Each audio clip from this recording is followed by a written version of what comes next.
Hola amiguitos, ¿qué tal? ¿Cómo estáis? Espero que estéis muy bien, como siempre.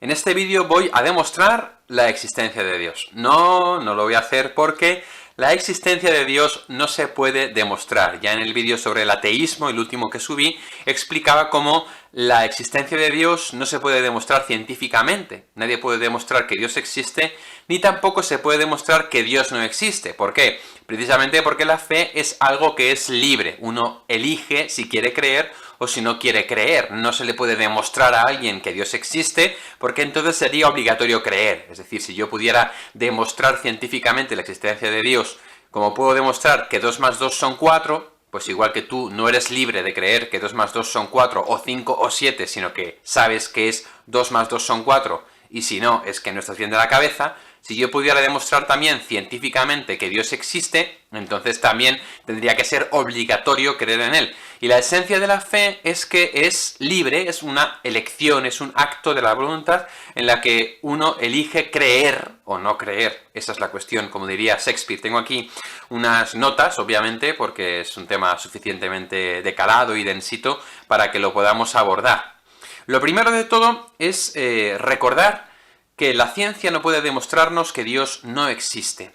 Hay gente que ante esto ha comentado en mis vídeos, bueno, igual es que no se puede demostrar científicamente la inexistencia de algo que no existe. Y me ponen, por ejemplo, los unicornios. No se puede demostrar que los unicornios no existen. O Papá Noel. No se puede demostrar que Papá Noel no existe. Pues igual que hay gente que elige creer en unicornios y hay gente que elige creer en Papá Noel, pues tú eliges creer en Dios como si fuera un mito inventado, y el hecho de que no se pueda demostrar que no existe fuese una demostración de que no existe.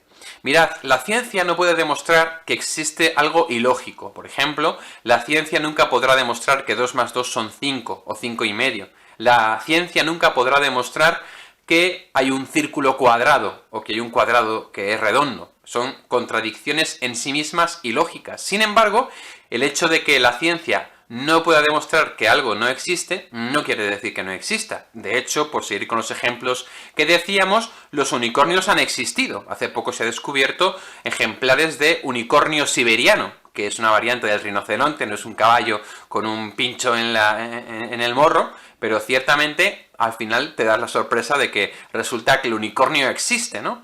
Es decir, la ciencia no nos puede demostrar que Dios existe y que no existe. Y el hecho de que no pueda demostrar que Dios no existe no es una prueba de que de hecho Dios no existe. Pongo un ejemplo muy sencillo también para comprender esto. Yo no puedo demostrar que mi madre me quiere. Yo lo puedo razonar. Yo puedo mostrar argumentos o razones por las cuales yo estoy seguro de que mi madre me quiere, pero no lo puedo demostrar científicamente, ¿no? Un poquito por ahí van los tiros, y esto es bastante importante.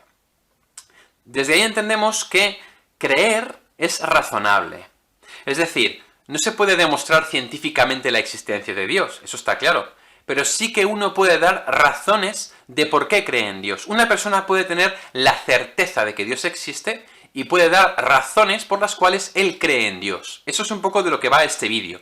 No de demostrar que Dios existe, pero sí de dar las razones por las cuales hay personas que han llegado a la certeza de que Dios existe. Y fijaos que digo la certeza, es decir, la creencia, la fe, no es una especie de opinión. Yo opino que, o yo tengo la sensación de que, sino que es la certeza. Yo sé que Dios existe y tengo razones para creer que Dios existe. De hecho, hay muchos científicos que han sido grandes creyentes. Lo vimos también en el vídeo sobre el ateísmo, ¿no? Y también filósofos como Sócrates, Platón, Aristóteles u otros muchos que han llegado a la conclusión de que Dios existe. Muchos científicos que su fe, su ciencia no les impedía creer en Dios, porque se daban cuenta de que ellos tenían razones para creer. Aquella persona que cree tiene sus razones para creer, y esas son las que queremos analizar en este vídeo. No pocos pensadores han llegado a la conclusión de que Dios existe al ver la realidad, al ver la creación. Cuando tú ves una cámara como la que me está grabando en este momento, ves su complejidad, ves cómo es la lente, ves todo el dispositivo por dentro y la cámara y el micrófono y todo, Tú lo ves y no se te ocurre pensar que esta cámara ha aparecido aquí porque sí. No, es que ha habido un conjunto de casualidades que se han juntado y han hecho una cámara. No, tú ves la cámara y dices, obviamente esta cámara la ha hecho alguien. Eso es lo que ha pasado siempre a los seres humanos al ver la creación. Al ver la perfección de la creación, de las estrellas, del cielo, de las nubes, al ver la complejidad de la vida, muchas personas, muchos hombres, muchos pensadores se han dado cuenta de que esto no puede estar aquí por pura casualidad, sino que tiene que estar aquí porque alguien lo ha pensado. De hecho, la estructura de la naturaleza lo que nos hace pensar es en una mente privilegiada, una mente avanzada que ha dado forma, que ha dado sentido a todo lo que existe. Los seres humanos desde el comienzo de la humanidad han sido religiosos, como veremos ahora, porque veían la creación, veían la naturaleza y decían, esto no puede ser fruto de la casualidad, esto lo ha tenido que poner alguien ahí. Es lo que llamaba Aristóteles el motor inmóvil o la causa primera, ¿no? Que luego han recogido, como ya sabréis, Santo Tomás de Aquino y otros pensadores. Es decir, tiene que haber algo que haya puesto en marcha esto y que haya hecho que las cosas sean como son. En las universidades de Estados Unidos se habla cada vez más de la teoría del diseño inteligente. Cuando un científico estudia la naturaleza, se da cuenta de que hay una mente pensante detrás del diseño de cada una de las cosas de esta naturaleza. De hecho, ni siquiera es un Dios impersonal, como creen algunas religiones, porque un Dios impersonal no piensa, no diseña. Sin embargo, detrás de cada cosa de este mundo se entrevé la inteligencia de alguien que ha querido que las cosas sean como son, que Dios es el creador de las cosas. Fijaos, en ese sentido, la mayoría de la humanidad es religiosa. No solamente actualmente, ya en el vídeo anterior demostré que solamente hay un 13% de personas en el mundo que no son religiosas, sino que a lo largo de toda la historia, el hombre por naturaleza ha sido religioso. Su corazón se ha elevado a Dios. A partir de las cosas creadas, ha acabado creyendo en el Creador y se ha dado cuenta de que esto tiene que estar aquí por algún motivo. Tened en cuenta que la ciencia, como ya decía en el vídeo del ateísmo, no ha llegado a explicar ¿cómo es que hay algo en vez de nada? Es una de las grandes preguntas de la ciencia, ¿por qué hay algo en vez de nada? Y todas las teorías científicas están ahí intentando ver, intentando descubrir, pero ninguna de ellas da explicación de lo que sucedió antes del inicio del tiempo, por así decir. Es decir, ¿qué había antes del tiempo? O sea, ¿por qué hay algo en vez de nada? ¿Cómo ha venido al ser todo lo que existe? Pues obviamente esa pregunta la ciencia no la puede responder. Y sin embargo la fe te dice, a ver, lo más razonable es pensar que hay alguien ahí poderoso que ha creado las cosas, que las ha diseñado y que les ha dado un impulso, ¿no? La teoría, como os decía, del diseño inteligente. La ciencia ahí nunca podrá decir ni que sí ni que no. Por eso, como decía Benedicto XVI, el último paso de la razón es abrirse a la posibilidad de la fe. Veo el mundo, veo su composición y entonces puedo pensar, pues alguien ha tenido que poner esto aquí. Además, fijaos, como os decía, los primeros seres humanos, ya desde los primeros homínidos, tenían algo diferente del resto de criaturas, y es que creían en una vida más allá de la muerte. ¿Cómo sabemos esto? Lo sabemos porque el primer signo de la cultura, el primer signo que los antropólogos consideran un signo de cultura, son los enterramientos. Los seres humanos empiezan a enterrar a sus muertos. Los entierran y ponen allí signos religiosos, como los dólmenes o los menires. No hacen como otros animales que se comen directamente a sus muertos o que los dejan abandonados. El ser humano, desde el primer momento en el que adquiere conciencia, se da cuenta de que cuando ama a alguien, de que cuando tiene amor hacia alguien, esa persona no puede morir sin más y desaparecer. Algo en su corazón anhela la vida eterna. Algo en su corazón anhela que esa persona siga existiendo. Y ese anhelo se concreta en esos enterramientos en los cuales se está expresando una fe, la fe en la vida después de la muerte, la fe en el más allá, que es algo, como os digo, y lo podéis estudiar si no me creéis, que es esencial a la cultura humana, esencial a la naturaleza humana. Cuando surgen los primeros seres humanos, surge el amor. Los antropólogos hablan del fenómeno de la facialización, cuando se pone rostro al otro y se le ama tal y como él. Tal y como es. En ese contexto surge la monogamia, surge la familia, y en ese contexto surgen los enterramientos, porque en el fondo del corazón del hombre está la certeza de que una persona no puede morir sin más, sino de que tiene que haber un más allá, y entonces se crea la conciencia de un Dios creador, de un Dios que cuida las almas de los muertos cuando estos ya no están, cuando han pasado al otro lado. Fijaos que en ese sentido, una vez más, no es un argumento, pero es razonable, es el argumento del deseo. ¿Por qué tenemos deseos en nuestro corazón? ¿Por qué tengo sed? Porque existe el agua. ¿Por qué tengo hambre? Porque existe la comida. ¿Por qué tengo sueño? Porque existe el dormir. ¿Por qué tengo deseos de ser amado? Porque existe quien me ame. Así, todos los deseos del corazón tienen una correspondencia en la realidad. También el deseo del corazón del hombre de que nuestros muertos no mueran, el deseo del corazón del hombre de que haya una vida más allá, tiene que tener su correspondencia. Si deseo eso, es porque tiene que existir esa vida que colme mi corazón.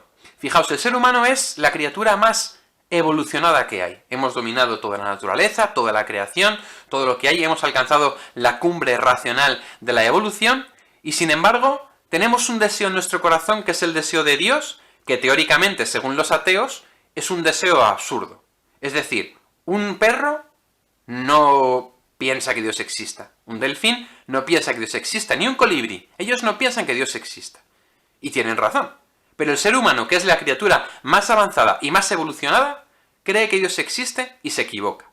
Es decir, se daría la paradoja de que la criatura más evolucionada de la creación sería precisamente aquella en la que hay un error, un defecto de fábrica, que es que cree que existen cosas que no existen. De manera que todo sería absolutamente lógico y racional, menos eso. ¿No sería más bien al revés? Es decir, lo lógico no sería pensar que la criatura más evolucionada de toda la naturaleza, de toda la creación, cuando en su corazón encuentra el anhelo de Dios, el deseo de Dios, y cuando con su razón llega a la conclusión de que existe un Dios, ¿será porque es verdad? ¿Porque es así? ¿Ese deseo no estará de algún modo señalando que realmente tiene que ser así? ¿Que realmente eso existe? De hecho, Freud, Marx y Nietzsche, los grandes padres o maestros de la sospecha, es lo que decían, que el ser humano hay algo que está erróneo, hay algo que está mal porque cree en Dios. Y sin embargo, sería absurdo decir que la criatura más evolucionada de toda la naturaleza tiene la certeza de la existencia de algo que no existe. Entonces seríamos como una especie de involución. El ser más evolucionado estaría enfermo de raíz porque tendría una psicopatía, una psicosis, que sería la de inventarse cosas que no existen. Así que de evolucionados, absolutamente nada. Si no haces caso a lo que decían Freud, Nietzsche y Marx, en el fondo, Nietzsche, ¿qué dice? Dice, si Dios no existe, al final, aquí sálvese quien pueda. Aquí el más fuerte es el que se va a imponer. Si Dios no existe, el bien y el mal no existen. Si Dios no existe, al final, lo que tenemos que hacer es sobreponernos y dominarnos unos a otros, someternos unos a otros, ¿no? Todas las ideologías nietzscheanas, freudianas y marxistas, en el fondo, destruyen al ser humano. ¿Por qué? Porque le hacen olvidarse de que todos somos hermanos, de que todos somos hijos del mismo Padre, de que hay un Dios creador que nos ha dado la vida y que le debemos a Él todo lo que somos y todo lo que tenemos. Freud, Marx y Nietzsche pensaban que al quitar a Dios de en medio tendríamos un mundo más humano. Y sin embargo, lo que hemos comprobado en el último siglo es que cuanto más hemos quitado de en medio al Señor, a Dios, al Creador, más enemigos nos hemos hecho unos de otros, más genocidios, asesinatos, más abusos y guerras ha habido, más asesinatos de gente inocente que en toda la historia. Ellos no tenían razón. El anhelo natural del corazón del hombre de que Dios exista y de que Dios nos dé una vida después de la muerte es lo que fundamenta la paz entre nosotros. Fijaos precisamente en ese sentido que hay otro argumento, otro razonamiento para poder concluir la existencia de Dios, que es el argumento de la existencia del mal. Os voy a poner un ejemplo y seguro que se entiende fácilmente. Imagínate una señora mayor, buena, tierna, dulce, que ayuda a todo el mundo, que quiere a todo el mundo, una persona que ha cuidado a sus hijos, a sus nietos, que ha dado todo lo que tiene a los pobres, que ha sido siempre buenísima con todos los vecinos. Y luego imagínate un hombre que ha sido un asesino, un violador, un explotador, que ha sido una persona abusadora de los demás, malo, egoísta, ladrón, y que los dos se mueren.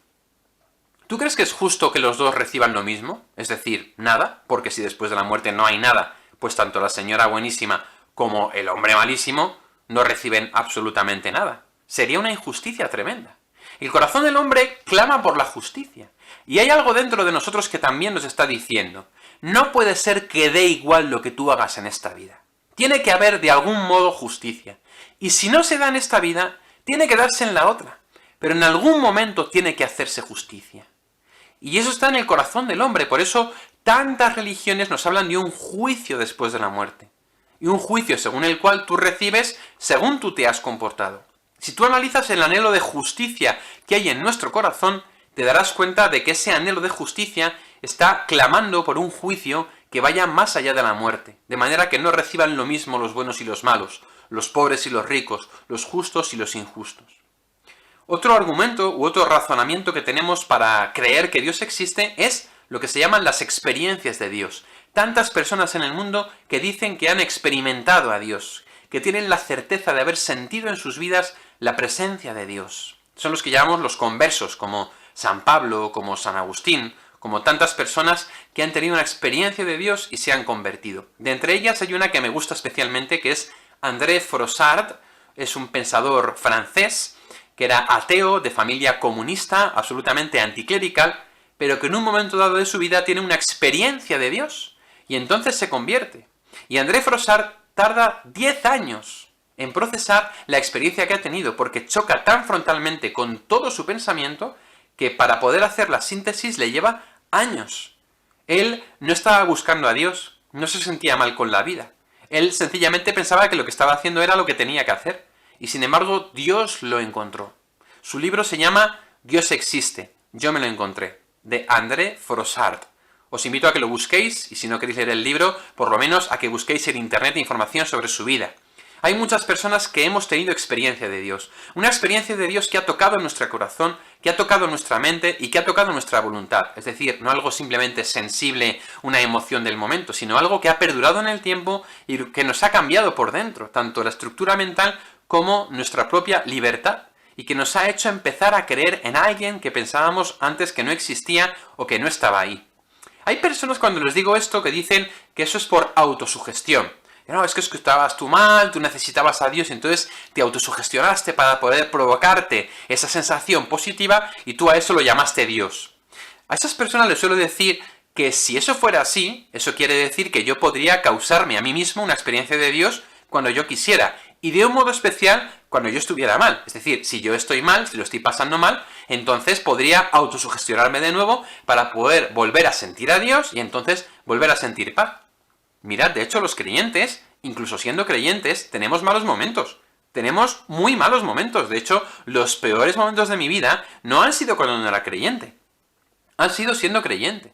Y en ese momento, si yo hubiera podido autosugestionarme para causarme una experiencia de Dios que me diese paz, lo habría hecho. Pero es que no podía. Yo me ponía delante de Dios y decía, Señor, ayúdame con esto, dame luz, sácame de aquí. Y muchas veces el Señor no me ha respondido. Porque Dios no está al capricho de lo que nosotros queremos. Porque Dios no es una sugestión que yo me creo para que en cada momento me dé lo que necesito. No me da pildoritas para tenerme pendiente de Él, sino que Dios es libre. Y Dios sabe lo que me conviene en cada momento. Y por eso hay momentos en los que me ha dado experiencia de Dios y momentos en los que no me la ha dado.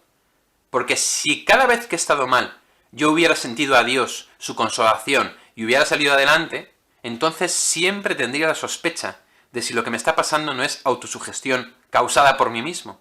Sin embargo, el hecho de que en ocasiones haya estado mal y Dios no haya acudido con su varita mágica a salvarme, en el momento me ha fastidiado.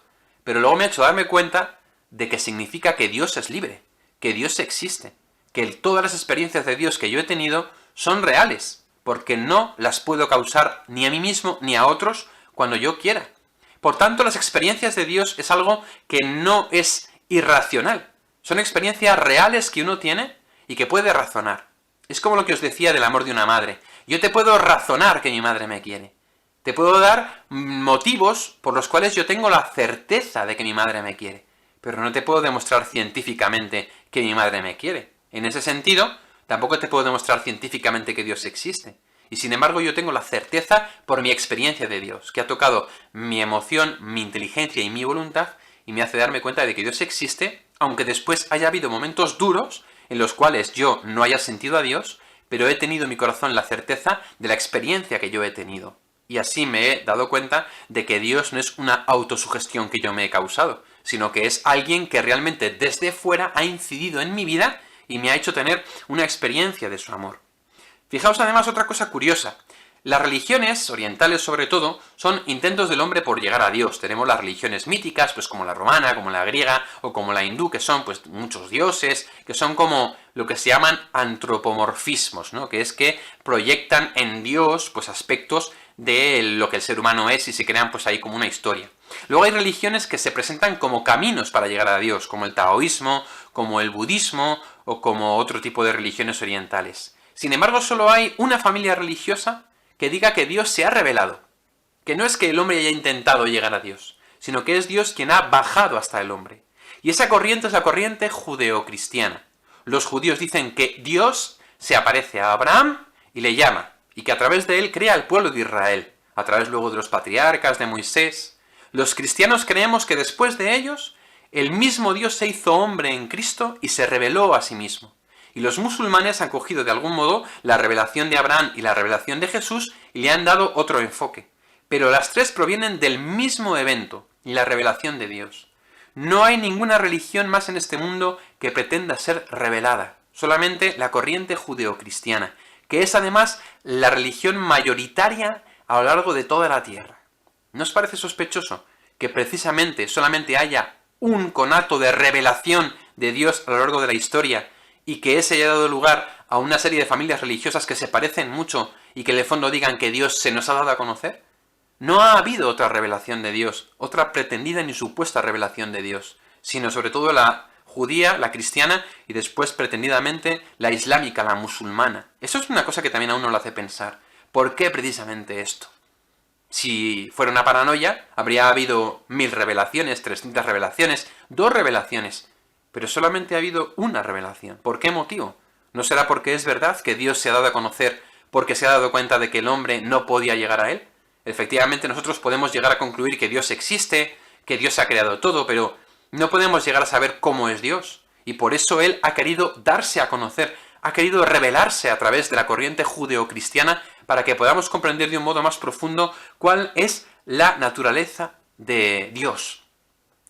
Otro razonamiento que yo me hago para darme cuenta de lo razonable que es creer en Dios es que el cristianismo corresponde con el deseo del corazón. Ese deseo que tenemos todos de ser amados, de ser respetados, de ser queridos, ese deseo que tenemos todos de tener un sentido en la vida, se cumple de un modo esencial y especial en el cristianismo, en la fe cristiana, en la cual Dios se ha hecho uno de los nuestros. Dios se ha hecho uno como tú y como yo, ha compartido nuestras dificultades y ha venido a decirnos que hay una vida más allá y a mostrarnos cómo nos debemos comportar.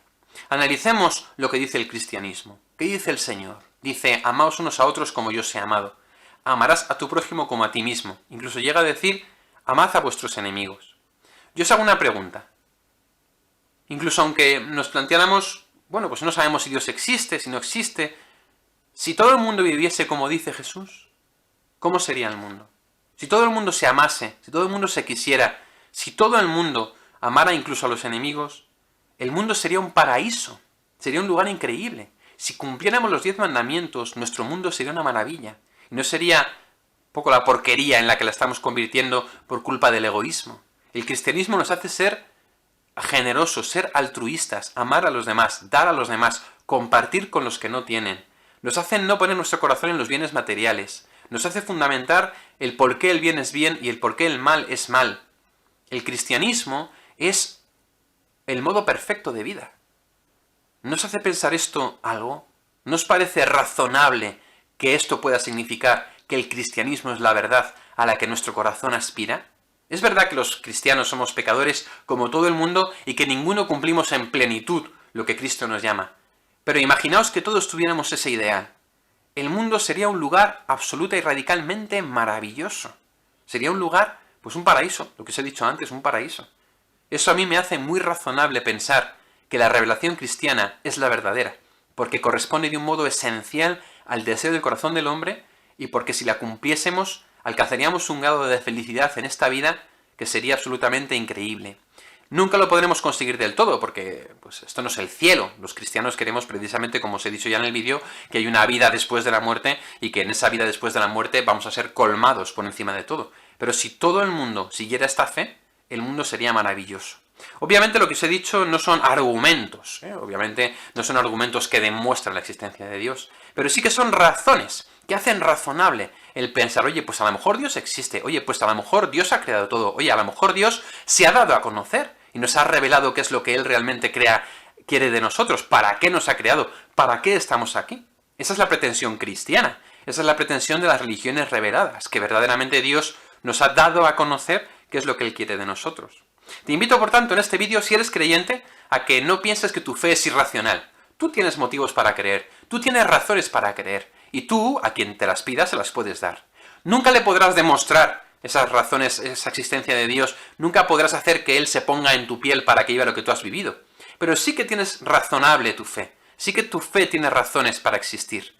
Y si no eres creyente, yo te invito a que analices las razones que hemos dado en este vídeo. Ninguna de ellas te va a convencer de que Dios existe, pero puede que te abran el corazón para darte cuenta de que la ciencia no lo explica todo, y de que hay realidades de nuestra vida que solo explica la fe, que el hecho de que la mayor parte de la humanidad sea creyente puede ser algo muy razonable, que el hecho de que exista algo en vez de nada puede ser una buena razón para creer en Dios, que el hecho de que la ética cristiana sea la más perfecta, puede ser una razón más para creer en Dios. Plantéatelo, piénsalo, ponte delante de Dios y dile, oye Señor, pues si existes, házmelo saber, dame una señal, guíame. No te cierres a falsos argumentos o a silogismos rápidos que muchas veces hacemos para intentar decir, si Dios existe, no sé qué. Piensa profundamente estas razones que te he planteado porque puede que en ellas encuentres motivos para creer, por lo menos para abrirte a la existencia de Dios. Ten en cuenta que la fe es libre. También ten en cuenta que Dios es libre. Dios nos puede dar la fe o no. Hay que pedírsela, hay que estar dispuesto, hay que estar abierto.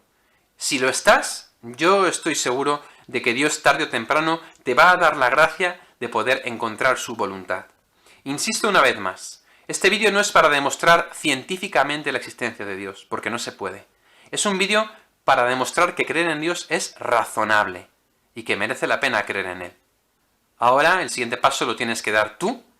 Tienes que elegir ante estos razonamientos qué quieres hacer, qué decisiones quieres tomar. Puedes llenarte de argumentos, puedes tomártelo como quieras porque nadie te obligará a creer, o también puedes intentar analizar estos razonamientos y ver si en alguno de ellos dices, oye, pues es verdad, a lo mejor puedes abrirte al don de la fe. Espero que os haya ayudado mucho el vídeo.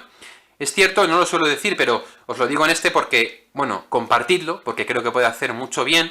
También si le dais a me gusta, si le dais a like, hace que en el algoritmo de YouTube el vídeo esté más arriba, lo pueda ver más gente, y por eso os invito a que le deis a me gusta y que lo compartáis, porque creo que es un vídeo que puede hacer pensar por lo menos. Yo, con hacer pensar, con haberos hecho pensar un poquito, me conformo. Espero vuestros comentarios y gracias por escucharme. Ánimo y adelante.